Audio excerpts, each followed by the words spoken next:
नमस्कार दोस्तों, मैं बलराम सोमवंशी क्लासेज में आपका स्वागत करता हूं। तो मित्रों, हमारी जीव विज्ञान की श्रृंखला चल रही है। इस श्रृंखला का हमारा यह तीसरा एपिसोड है।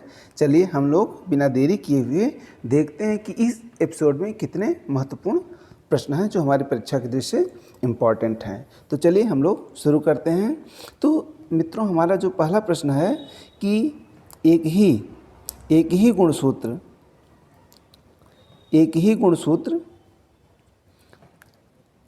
पर स्थित जीनों में एक साथ वंशागत होने की प्रवृत्ति पाई जाती है। जीनों की इस प्रवृत्ति को सहलग्नता यानी लिंकेज कहते हैं। यानी एक ही गुणसूत्र पर स्थित जो जीन होते हैं एक साथ वंशागत होते हैं और जीनों में जो यह प्रवृत्ति होती है उसी को सहलग्नता यानी लिंकेज कहते हैं।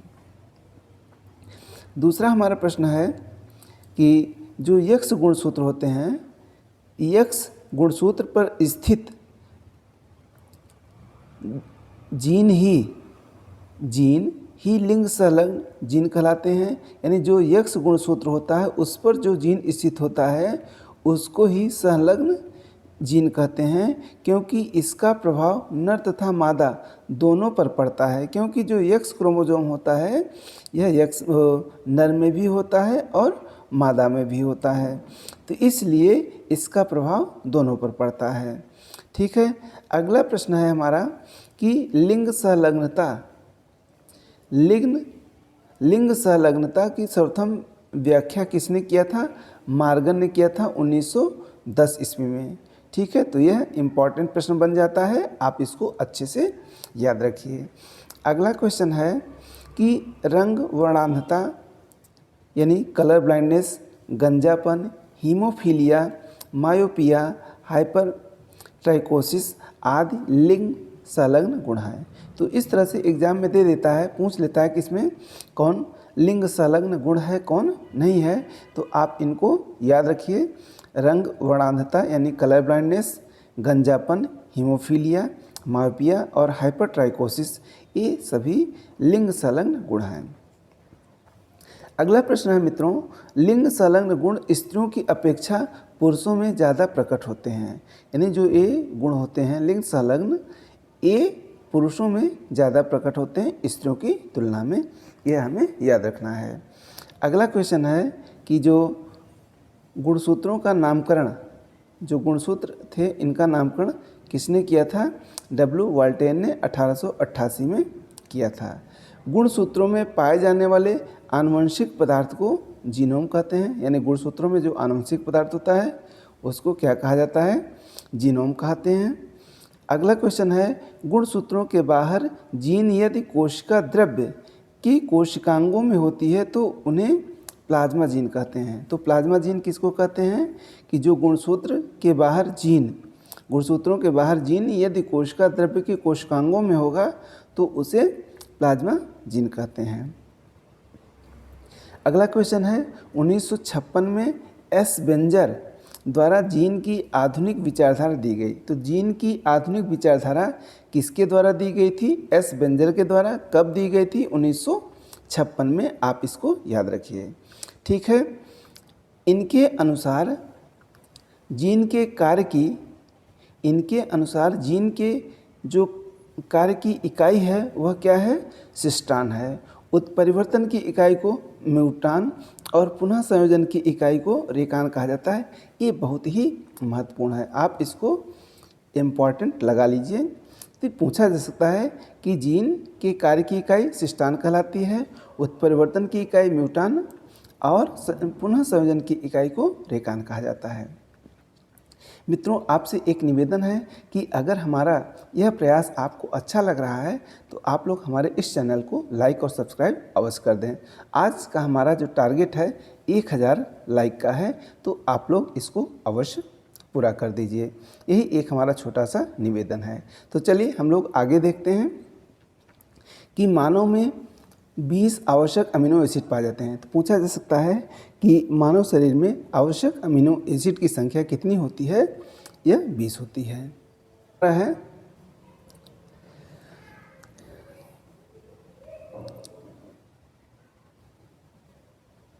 अगला क्वेश्चन है कि आर्थर कोर्नबर्ग ने 1962 में डीएनए पॉलीमरेज नामक एंजाइम की खोज की। तो यह भी बहुत ही इम्पॉर्टेंट प्रश्न आपका बन जाता है, पूछा जा सकता है कि डीएनए पॉलीमरेज नामक एंजाइम की खोज किसने की थी? आर्थर कोर्नबर्ग ने। कब? 1962 ईस्वी में। इसकी सहायता से, जो पॉलीमरेज नामक एंजाइम होता है डीएनए पॉलीमरेज, इसकी सहायता से डीएनए का संश्लेषण होता है। अगला क्वेश्चन है, मनुष्य में गुणसूत्रों की संख्या कितनी होती है? 46 होती है या 23 पेयर्स? इस तरह से दो क्वेश्चन, या तो पेयर्स में पूछ लेगा या कुल संख्या पूछेगा। अगर पेयर में कहेगा तो 23 पेयर्स होते हैं और कुल संख्या पूछेगा तो 46 होती है। अगला प्रश्न है, पुरुष का गुणसूत्र संतान के लिए, लिंग निर्धारण के लिए उत्तरदायी होता है। यानी जो पुरुष का गुणसूत्र होता है यही लिंग निर्धारण के लिए आवश्यक होता है। क्योंकि देखिए, जैसे 23 पेयर हैं तो इसमें जो 22 पेयर होता है सभी XX होता है। जो 23वां पेयर होता है ये XY भी हो सकता है और XX हो सकता है। तो अगर XY हो जाएगा तो जो लिंग होगा वह पुरुष का हो जाएगा, और XX अगर हो जाएगा तो वह हमारा महिला का लिंग निर्धारण हो जाएगा। तो इस तरह से इसके द्वारा, पुरुषों के द्वारा, ये पुरुष के जो गुणसूत्र होते हैं इनके द्वारा ही लिंग निर्धारण, क्योंकि फीमेल में तो सभी XX होते हैं, यही जो Y है यही डिफरेंट हो जाता है तो लिंग चेंज हो जाता है। अगला क्वेश्चन है कि परखनली शिशु के मामले में निषेचन परखनली के अंदर होता है। यानी जो परखनली टेस्ट ट्यूब बेबी होता है उसमें जो फर्टिलाइजेशन होता है वो टेस्ट ट्यूब में के अंदर किया जाता है। थियोफ्रेस्टस को वनस्पति विज्ञान का जनक पूछा जाता है। बहुत इंपॉर्टेंट है कि वनस्पति विज्ञान का जनक किसे कहा जाता है? थियोफ्रेस्टस को वनस्पति विज्ञान का जनक कहा जाता है। अगला क्वेश्चन है कि एक्लर ने 1883 में वनस्पति जगत का वर्गीकरण किया। एक्लर ने 1883 में वनस्पति जगत का वर्गीकरण किया।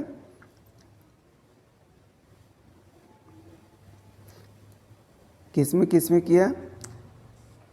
इन्होंने क्रिप्टोगेमी और फेनोगेमी। क्रिप्टोगेमी में थाइलोफाइटा, ब्रायोफाइटा और टेरिडोफाइटा आते हैं।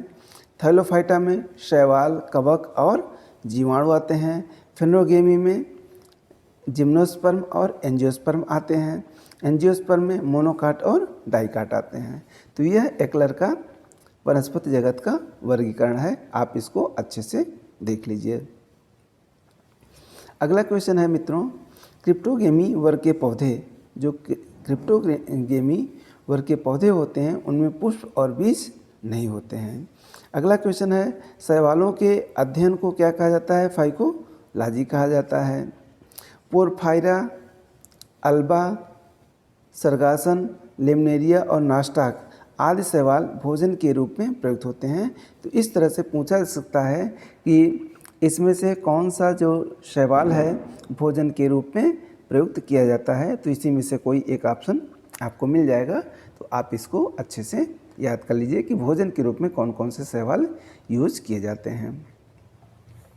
अगला क्वेश्चन है, लेमनेरिया, फ्यूकस और एक्लोनिया शैवाल से आयोडीन प्राप्त किया जाता है। आयोडीन बहुत ही इम्पॉर्टेंट है हमारे शरीर के लिए, तो आयोडीन शैवालों से भी प्राप्त किया जाता है।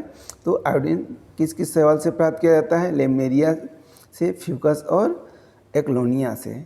ठीक है। अगला क्वेश्चन है, नास्टाक एवं एनाबिना। अगला क्वेश्चन हमारा, नास्टाक और एनाबिना शैवाल खाद के रूप में, यानी ये फर्टिलाइजर के रूप में प्रयुक्त होते हैं। अगला क्वेश्चन है, क्लोरेला नामक शैवाल से क्लोरेलिन नामक एंटीबायोटिक एवं लेमनेरिया से टिंचर आयोडीन बनाई जाती है। तो याद रखिए, क्लोरेला से क्लोरेलिन नामक एंटीबायोटिक और लेमनेरिया से टिंचर आयोडीन बनाई जाती है। अगला है, क्लोरेला एसिटेबुलेरिया, बेलोनिया आदि शैवालों का प्रयोग अनुसंधान कार्यों में किया जाता है। यानी शैवालों का प्रयोग अनुसंधान कार्यों में भी किया जाता है। अगला है, क्लोरेला नामक शैवाल को अंतरिक्ष यान, क्लोरेला नामक शैवाल को अंतरिक्ष यान के केबिन में के हौज में उगाकर अंतरिक्ष यात्री को प्रोटीन युक्त भोजन, जल और ऑक्सीजन प्राप्त हो सकते हैं। अगला है कवकों का जो अध्ययन होता है कवक विज्ञान या माइकोलॉजी कहलाता है। कवक में संचित भोजन ग्लाइकोजन के रूप में होता है, ग्लाइकोजन के रूप में संचित होता है। अगला क्वेश्चन है कि इसकी कोशिकाभित्ति यानी कवकों की जो कोशिकाभित्ति होती है किसकी बनी होती है, काइटिन की बनी होती है। कवकों द्वारा होने वाले प्रमुख रोग कौन कौन से हैं? सरसों का सफ़ेद रस्ट, गेहूं का ढीला स्मट, गेहूं का किट्टू रोग, आलू की अंगमारी, गन्ने का लाल अपक्षय, मूंगफली का टिक्का रोग, आलू का मस्सा रोग, धान की भूरी अर्ज चित्ती, आलू की पछेला अंगमारी, प्रांकुरों का डैपिंग रोग। ये कवकों द्वारा प्लांटों में होने वाले प्रमुख रोग हैं। अगला है दमा रोग। जो दमा होता है, दमा रोग एस्परजिलस फ्यूमिगेट्स कवक के द्वारा होता है। दमा रोग किसके द्वारा होता है? कवक के द्वारा होता है। उस कवक का क्या नाम है? एस्परजिलस फ्यूमिगेट्स।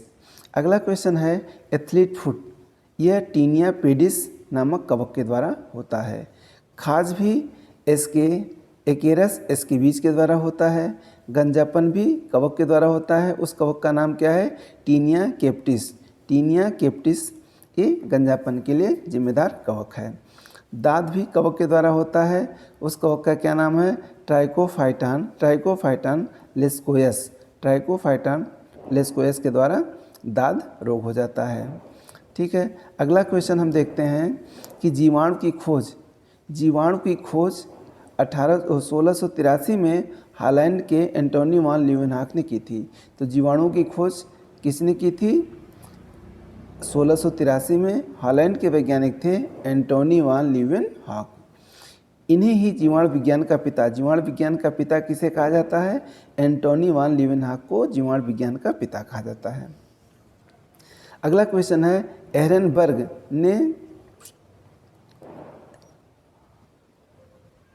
ये थोड़ा सा सन गलत हो गया है, जीवाणु नाम एहरेनबर्ग ने ही जीवाणु नाम दिया था। अगला क्वेश्चन है 1843 से 1910 में रॉबर्ट कोच ने कालरा तथा तपेदिक के जीवाणु की खोज की तथा रोग का जन्म सिद्धांत बताया। ये बहुत ही इम्पॉर्टेंट। कालरा और तपेदिक यानी टीबी ट्यूबरकुलोसिस, तपेदिक का मतलब ट्यूबरकुलोसिस के जीवाणु की खोज किसने की थी? रॉबर्ट कोच ने की थी। और पूछा जा सकता है कि रोग का जन्म सिद्धांत, रोग का जन्म थ्योरी किसने दिया था? रॉबर्ट कोच ने ही दिया था। अगला क्वेश्चन है मित्रों, लुई पास्चर ने रेबीज का टीका और दूध के पाश्चराइजेशन की खोज की। तो यहाँ पर रेबीज का टीका और पाश्चराइजेशन की खोज किसने की थी? लुई पास्चर ने की थी। पाश्चरीकरण की दो विधियाँ होती हैं, कौन कौन? पहला है LTH यानी लो टेम्परेचर होल्डिंग मेथड, यानी इस मेथड में दूध को 62.8 डिग्री सेल्सियस पर 30 मिनट तक गर्म करते हैं। लो टेम्परेचर होल्डिंग मेथड में दूध को 62.8 डिग्री सेल्सियस पर 30 मिनट तक गर्म करते हैं। और दूसरी विधि है high temperature short time method HTST। इसमें दूध को 71.7 डिग्री सेल्सियस पर 15 सेकंड तक गर्म किया जाता है। तो ये दो पाश्चराइजेशन की दो प्रमुख विधियां हैं, आप इनको अच्छे से समझ लें। अक्सर एग्जाम में आ जाता है तो कन्फ्यूजन यहाँ पर क्रिएट हो जाता है। दोनों में आप समय याद रखिए, समय इम्पॉर्टेंट है। पहले में 30 मिनट, दूसरे में 15 सेकेंड है। ठीक है, 15 मिनट भी दे देगा ऑप्शन में। तो पहले वाले में 30 मिनट और दूसरे वाले में 15 सेकेंड। अगला क्वेश्चन है हमारा एनाबिना और नास्टाक। एनाबिना और नास्टाक नामक साइनोबैक्टीरिया वायुमंडल की नाइट्रोजन का स्थिरीकरण, यानी एनाबिना और जो नास्टाक है, क्योंकि ये पीछे हम लोगों ने पढ़ लिया कि इनको हम फर्टिलाइज़र के रूप में यूज़ करते हैं। तो ये फर्टिलाइज़र के रूप में कैसे काम करते हैं? जो वायुमंडल में नाइट्रोजन होती है उसको स्थिरीकरण करके सॉइल में मिला देते हैं, जिससे सॉइल फर्टिलाइज हो जाती है। इसलिए इनको नेचुरल फर्टिलाइजर कहा जाता है। किसको? एनाबिना और नास्टाक साइनोबैक्टीरिया को। अगला क्वेश्चन है राइजोबियम तथा राइजोबियम तथा ब्रैडीराइजोबियम जीवाणु की जातियां मटर कुल के पौधों की जड़ों में रहती हैं और वायुमंडलीय नाइट्रोजन स्थिरीकरण करती हैं। ठीक है।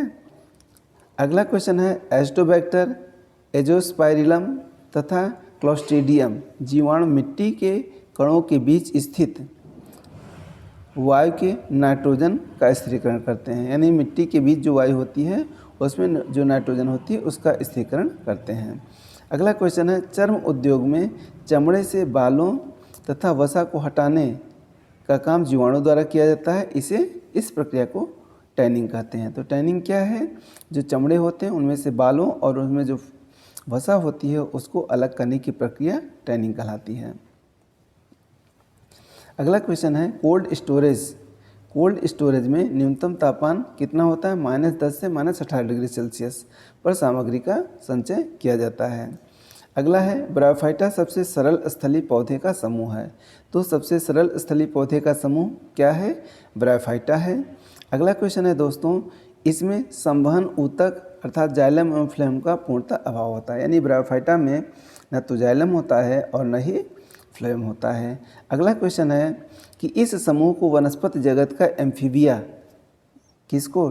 ब्रायोफाइटा को वनस्पति जगत का एम्फीबिया वर्ग भी कहा जाता है, याद रखिए। अगला क्वेश्चन है इस समुदाय के पौधे मृदा अपरदन को रोकने में सहायता प्रदान करते हैं, यानी ये मिट्टी के कणों को मजबूती से पकड़े रहते हैं जिससे मृदा अपरदन नहीं होता है। अगला क्वेश्चन है मित्रों, स्केग्नम नामक मांस अपने स्वयं के भार से 8 गुना अधिक पानी सोखने की क्षमता रखता है। तो आप याद रखिए कौन सा? स्केग्नम नामक जो मांस होता है अपने भार से 8 गुना अधिक पानी सोखने की क्षमता रखता है। और हमारा आज का अंतिम प्रश्न है स्फेग्नम मांस का प्रयोग ईंधन के रूप में भी किया जाता है। इसका प्रयोग एंटीसेप्टिक के रूप में भी किया जाता है, ईंधन के रूप में भी किया जाता है और एंटीसेप्टिक के रूप में भी किया जाता है। तो आज हमारे ये 50 अति महत्वपूर्ण बायोलॉजी के प्रश्न है। निश्चित रूप से अगर यहाँ से क्वेश्चन बनेगा तो यहाँ से आना तय है, इसके अलावा कहीं से नहीं बनेगा। तो चलिए आप लोग इसको अच्छे से तैयार करिए, वीडियो को कम से कम 2-3 बार देखिए और आपको कोई नोट्स बनाने की ज़रूरत नहीं पड़ेगी, यहीं से आपका सारा कुछ तैयार हो जाएगा।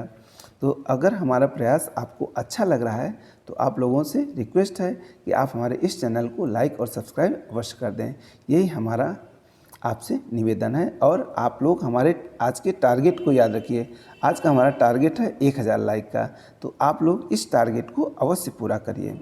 चलिए मिलते हैं अगले वीडियो में। नमस्कार, धन्यवाद।